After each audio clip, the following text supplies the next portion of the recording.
Some 25 years ago, a company called Luz at that time started with parabolic trough plants in the Mojave Desert, in Kramer Junction on Highway 395, and then later in Harper Lake. These were the largest solar plants ever built at that time, and they are still the largest in the world with 80 megawatt capacity.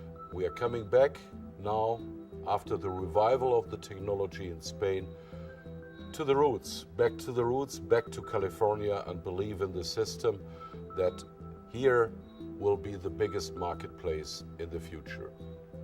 The resource is good enough to produce in an economic way 10 gigawatt so 10,000 megawatts or 10 nuclear plants, capacity comparable to 10 nuclear plants just for California.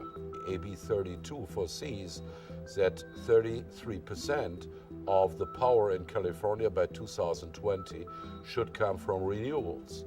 If you add that, we are talking about some 75 billion kilowatt hours of renewable electricity that have to additionally come into the system. That means that this requires a bold build-out of all renewable technologies. There are obstacles, and obstacles are that for the time being, none have been built here.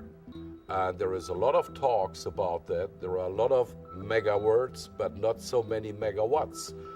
There are three areas where improvement is needed. One is that certainly we need a coordinated plan for land use.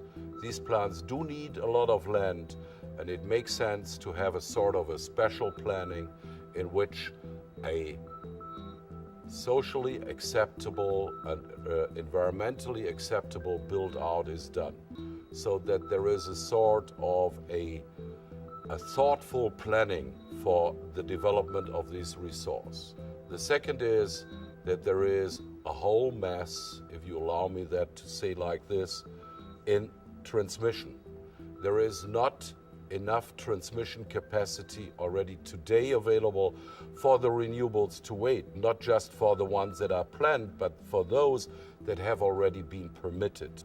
And the third issue is that we need stable concepts for the tariff.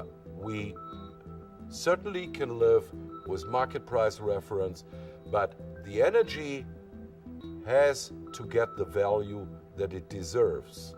That means that it is green, that it is emission-free, and that it is peaking power and load contributing at the times when most needed, with a fair distribution of cost of enhancing and strengthening this system in a way that we are not blocking each other, that the different groups of interest are not blocking each other, and we very much trust in the moderation function of CEERT there.